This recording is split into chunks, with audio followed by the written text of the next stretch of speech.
Click It or Ticket proudly presents the Afternoon Underdogs on Cards Radio 790 KRD. Now here's Tony Vanetti and Dave Jennings. Been waiting for this all week long. It is Speed Week here on the Click It or Ticket Afternoon Underdogs. We started out the week on Monday. We rode with some state troopers, pulled some people over. They didn't give me a gun. They did not give me a badge, but it still was a successful day. Tuesday, we were at TARC to remind you if you screw up, you're going to be on the bus. Yesterday, we were at the courthouse with Michael Connell, the Jefferson County attorney, and Paul Ridgewalski. He's every single DUI goes across his desk. If you screw up, you're going to meet those men, and you're not going to be happy with that.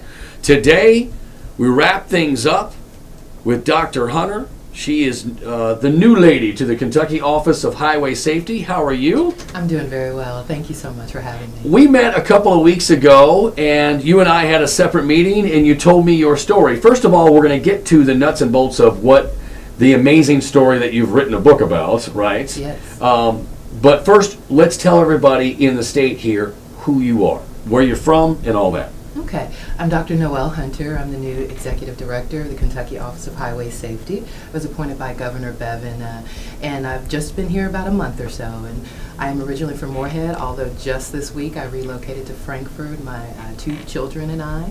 And gosh, I'm from Alabama originally, but I've lived in Kentucky 11 years, and I consider it home now.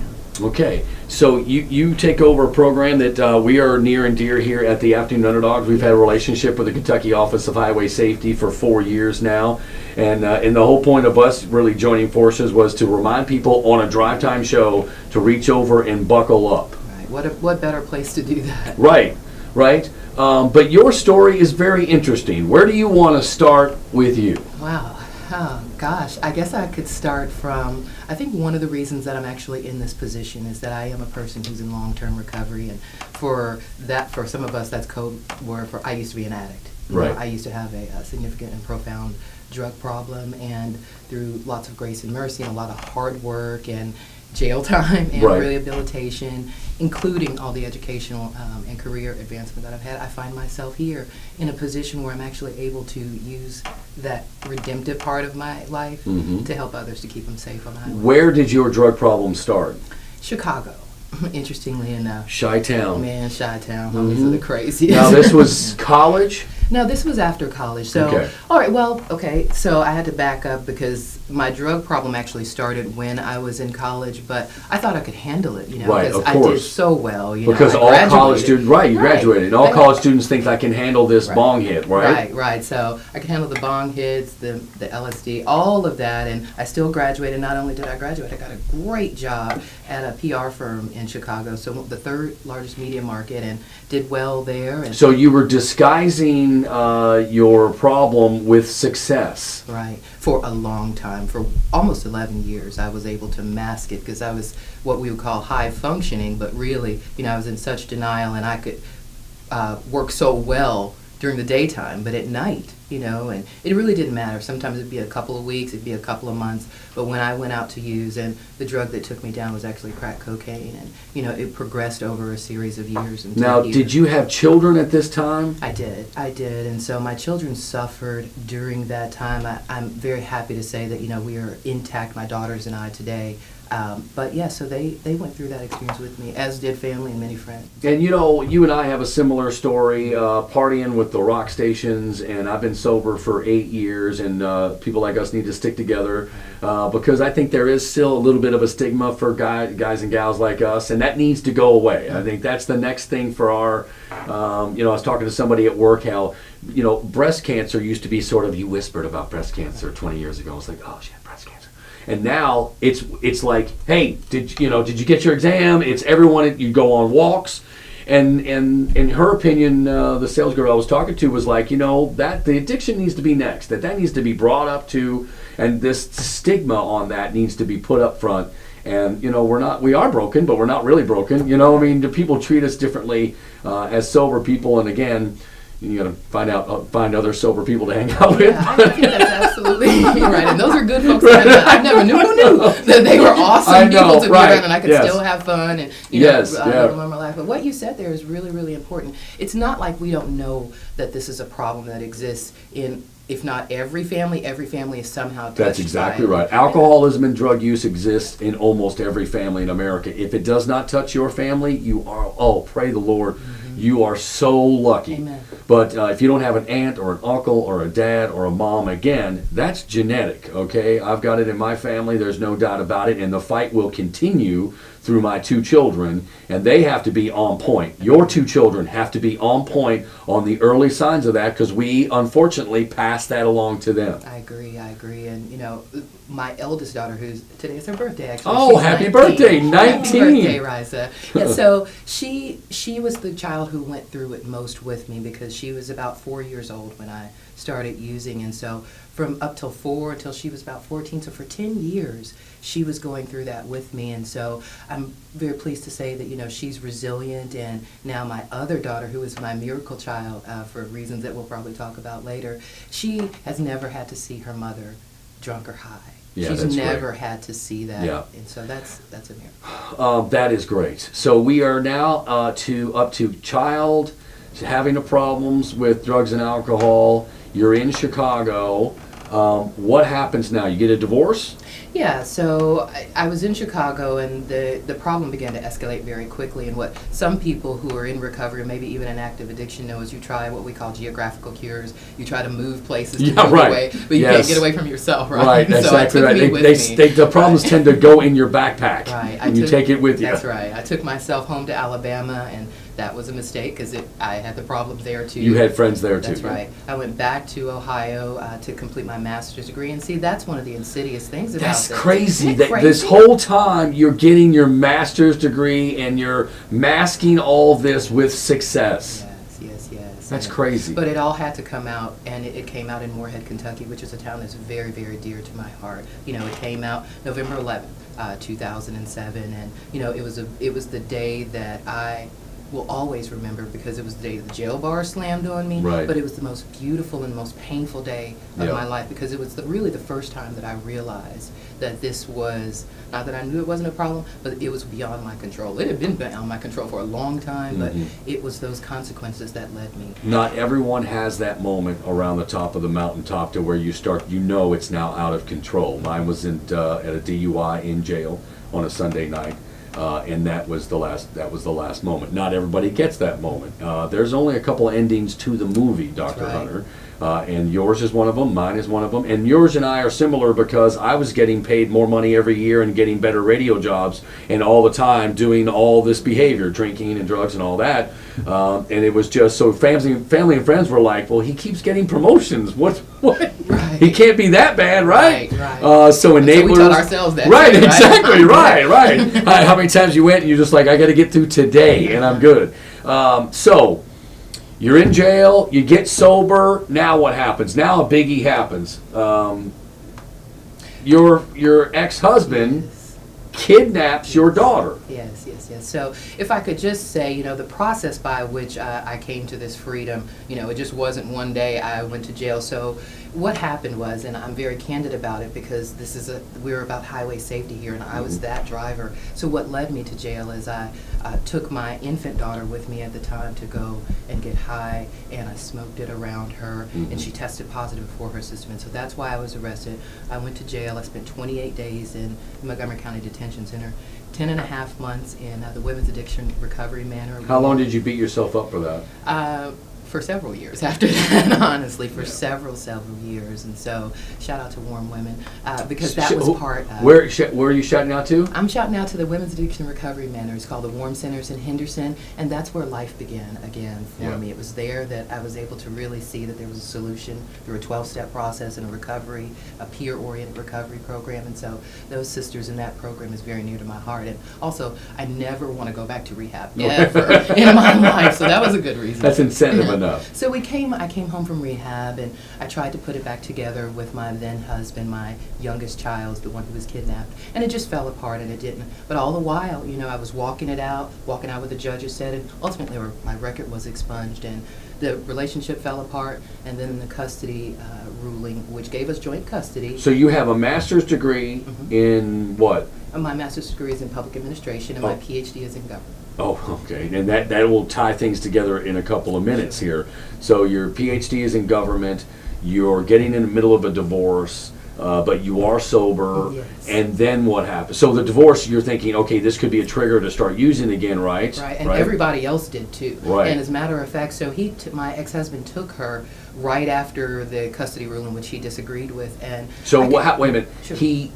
He went for a visitation and he just didn't bring her back. How did that work? That's correct. So the judge ordered that I keep her passport because we thought that he would be a flight risk with her. And Right. That's exactly what happened. I dropped her off on Christmas Day for court-ordered visitation, Uh-huh. his share of time with her. Right. And he took her to Mali. And I knew the day, New Year's Day, was when he was supposed to bring her back to me. And I sat at that McDonald's 12 o'clock, 1 o'clock, 2 o'clock. Scared. I was terrified. But I already knew what had happened. And so that was the moment, Tony, that everybody, including me, was on edge. Is she going to use? Right. Is this going to send her over? And no one would have blamed you if it had happened. You I'm know, telling if there you was that. ever a time. Right. No one would have blamed you if that happened, but you kept it together. Yes, I had to. And honestly, it was that time in addiction and all of that fortified me. The jail, the rehab, all of those experiences fortified me for what was going to be the greatest fight of my life. I thought getting clean and sober was the greatest fight, but that was fitting me to pursue her.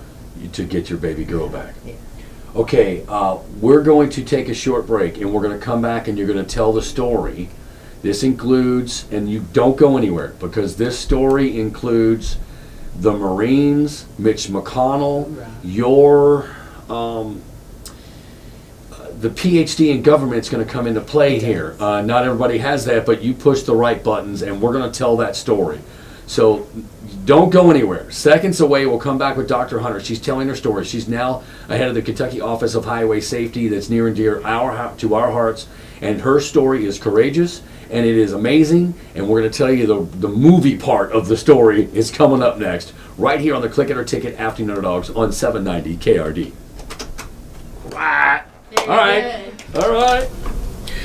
All right, we are back with Dr. Hunter. She's the new head of the Kentucky Office of Highway Safety. This is Speed Week, and I've been waiting all week to get this story out about you and your path to redemption, to recovery. You're a former alcohol and drug user that has an amazing part of the story is about to happen, right? Yes. Your ex-husband kidnaps your child, and this is a story that points to a lot of families in the area. So your husband, in the middle of your divorce, and you're sober, you're fine, you have your master's degree, he takes your daughter, and again, painting the picture of you in McDonald's waiting for the handoff after the visitation, and it goes 1 hour, not answering his phone, 2 hours, not answering his phone, 3 hours, Yeah, and you know what's happened. I know. And then 2 days later, the phone is dead. It's just disconnected. 5 days later, and every day, multiple times a day, I'm going to the house, and there's a van there. Then one day the van is gone.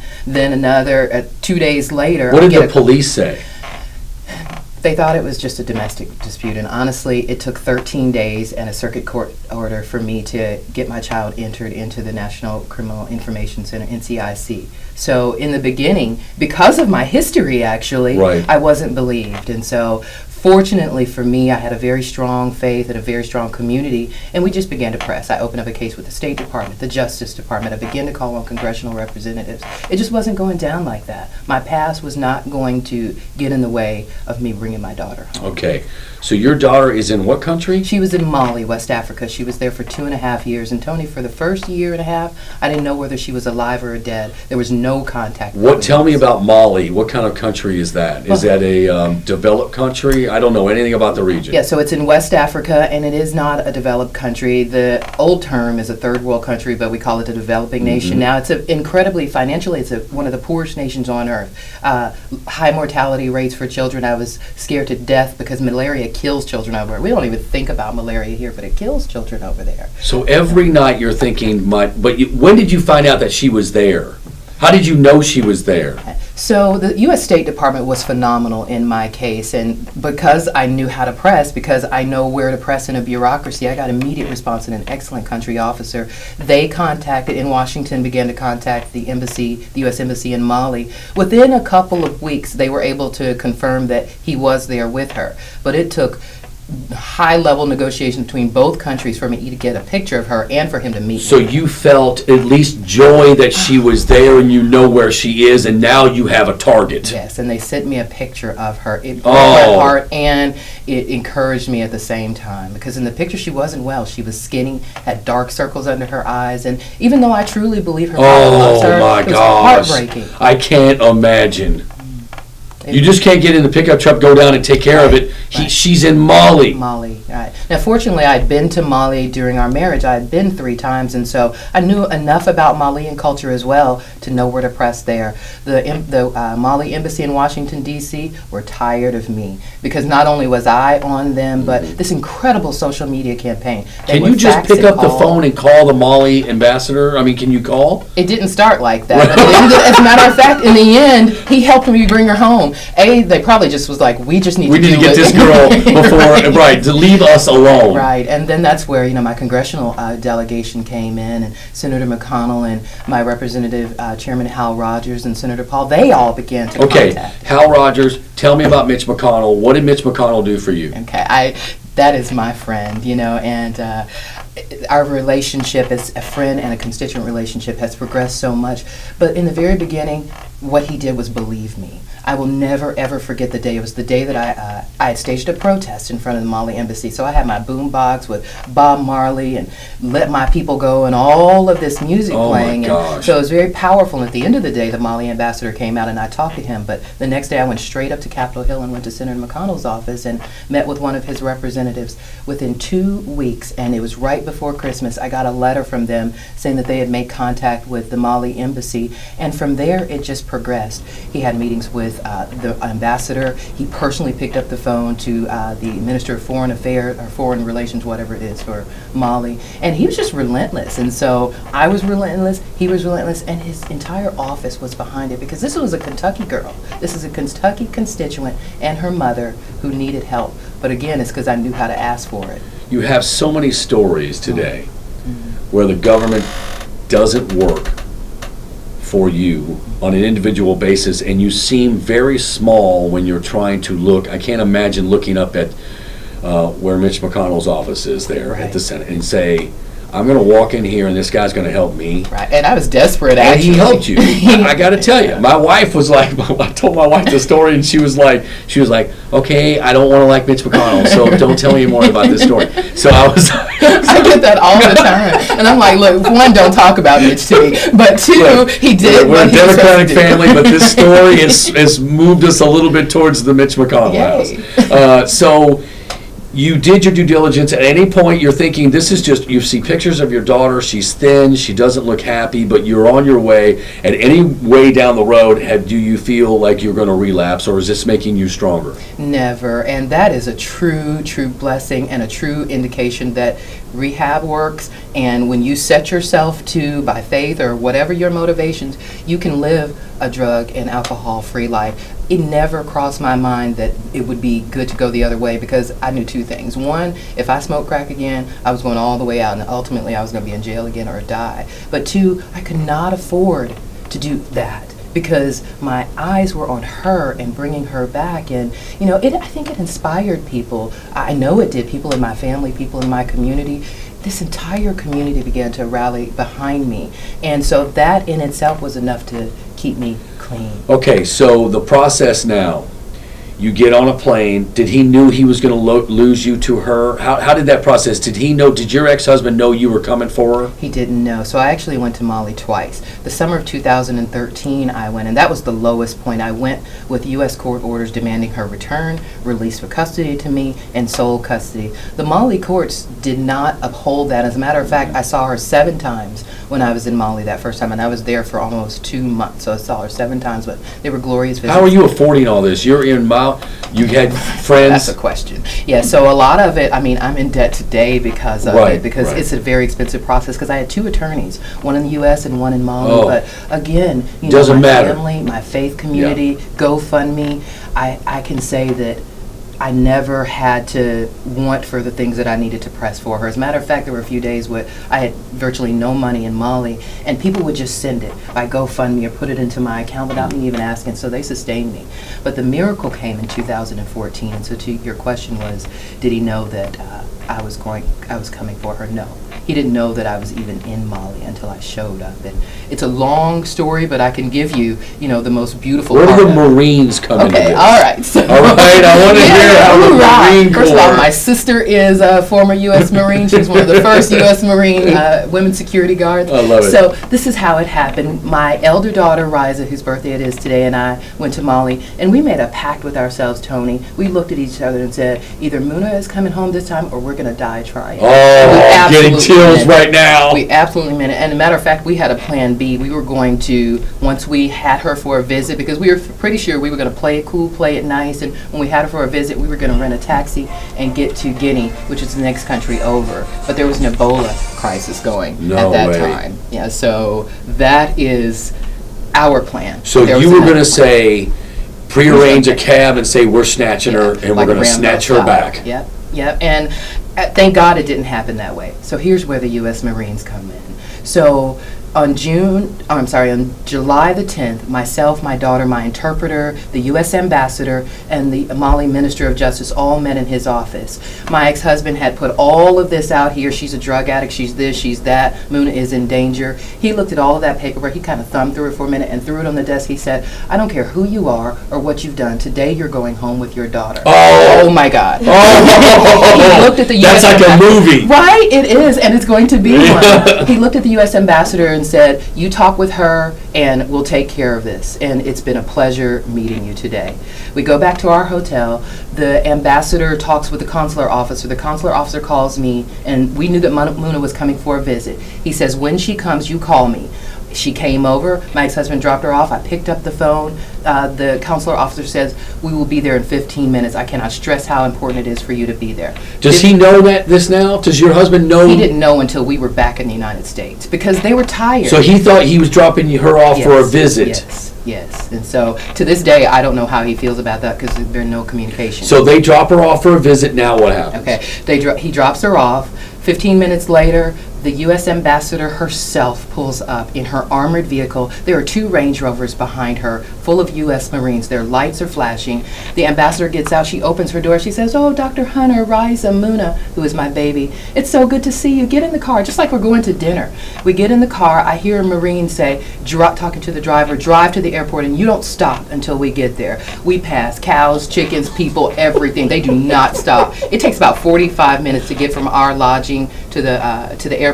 It took about 20 minutes to get there. Oh! So the U.S. Marines, my country, showed up for me when it was necessary. And for that reason, I thought I loved my country before, but now, oh my goodness. And so that's why I'm interested in advancing this idea of freedom, both personal freedom from addiction, but then also this great nation that when you need it, you ought to be able to count on it.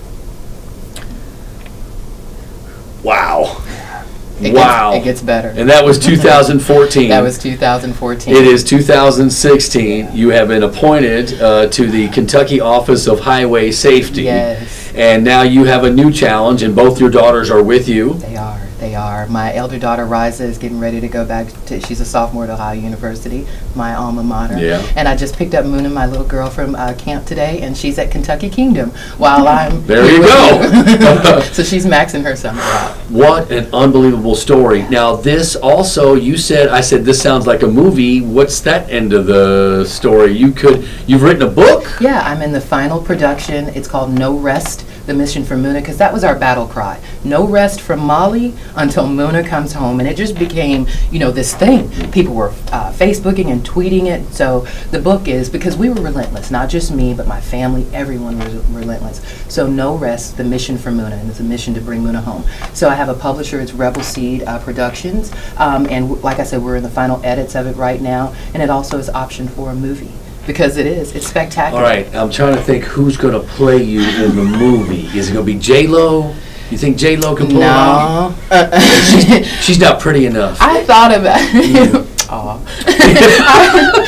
I thought about Sanaa Lathan, Queen Latifah. I need a strong sister for this. Oh, yes, there's no doubt about it. Okay, before we go to break and before we wrap this thing up, I want you to, all right, I'm gonna give you the break. Okay. And then you're gonna come back. I want you to say something to people that are addicted right now that are looking for a way out, and people that have had their children kidnapped or they are in an estranged relationship and need to get out. So please wait for us just after the break. Dr. Hunter, one more time. She's going to give advice to people that are looking to get sober or just got sober, and people that have lived with estranged relationships with their families and their children. Back after this on the Click It or Ticket Afternoon Underdogs on Speed Week on 790 KRD. Okay, so we have covered drug addiction, divorce, success, PhDs, college degrees, kidnapping, the U.S. Marines, Mitch McConnell, and now your appointment to Kentucky Office of Highway Safety, Dr. Hunter. You've lived such a boring life. I know. I need some excitement. Really? I mean, my gosh. I asked you to get your thoughts together because I know that there's somebody out there listening, and I've been open about my sobriety. John Bowl on Wave 3 has been open about his sobriety. Billy Reed is a writer in town. He's been sober for many, many years. Look, we don't run from it because it's who we are and what and we believe, and I believe, that it touches almost every family that I know. And if it doesn't touch your family, man, good for you. Right. But I wanted you to say something to the, if someone today is deciding to get sober or if somebody needs help today, just stay sober. Okay, yeah, just for today. Just for today, you don't have to pick up, you don't have to use, you don't have to give in to what your mind or your brain or your body are telling you. There's help out there, you know. The Recovery Kentucky movement is very strong here. There are resources, there are treatment facilities, inpatient, outpatient, there are 12-step meetings. Just for today, tell somebody, because that takes the power, like our stories, that takes the power out of it. And so if for today you are struggling whether to drink or to get high, don't, because it's never ever going to turn out all right. We always think that. And then tell somebody and get some help. I mean, unless you're dead, and that can happen, unfortunately, we know in addiction, there's always hope. And so I would just encourage people, do not give up. I was at the very lowest part of my life, jail doors slamming, custody stripped, all of those things. And look now, it's because I didn't give up. It's because I told people my problems and continue to do that. And there's hope. You know, there is hope. And I am so honored that Governor Bevin would appoint me to this position with full knowledge of what had happened in my life, because I think for him and for me and for the Kentucky Transportation Cabinet, it shows that you can overcome and you can continue to go on and be successful and help other people. And kidnapping, anybody with estranged families and divorces and kids that aren't in the same household, any advice for them from your daughter that got kidnapped and taken to another country? Yeah, so never ever give up on your children. They came from you, they love you, even if you have been separated, whether here in Kentucky or if they're across the waters. Do not give up on your children and pursue them. Do what you need. But I have an organization that I founded out of my own experience, because I know how to press, and I work with other parents now who know how to press. Call us, or our organization, it's istandparentnetwork.com. Contact us and we can help you. We can help walk you through it, whether you're an international child, your child is abducted internationally or even domestically. We have people to help. You have a nonprofit? What does that organization do? Okay, so the organization does a few things. The first thing we do is empower parents who are just like me. You're not alone. Unfortunately, it happens to over 1,000 U.S. kids every year taken overseas. So first of all, we give our parents the support that they need, and then we start opening the doors by our own experiences with Justice Department, with State Department, etc. And so we give them resources. We can refer to attorneys. We do everything that we can to shorten this nightmare for them. And again, it's istandparentnetwork.com. We stand together. Just some tweets. Sean, excellent radio today. He's been sober since July 26, 2002. All right, Sean. Vinnie Mac, one hell of a woman. She's got my vote anytime. Appreciate if that. she decides to run for office. Those are just a couple of tweets that we've gotten out today. From Karen, awesome interview. Love your honesty. I thought it would be a good idea for you to come on today and tell your story. It's fascinating. I have a feeling it's not going to be the last time you'll be in the studio. You pop on by anytime, okay? Thank you so much. Dr. Hunter, she's in charge of the Office of Highway Safety now, and we're going to work together again this year to make sure we buckle up, we stop driving distracted, and there's a Pokemon driving commercial that's coming soon, folks. So it's coming your way. As a matter of fact, going to produce that this weekend, okay? So back after this short break. Thank you, Dr. Hunter. Thank you so much. Right here on the Click It or Ticket Afternoon Underdogs on 790 KRD.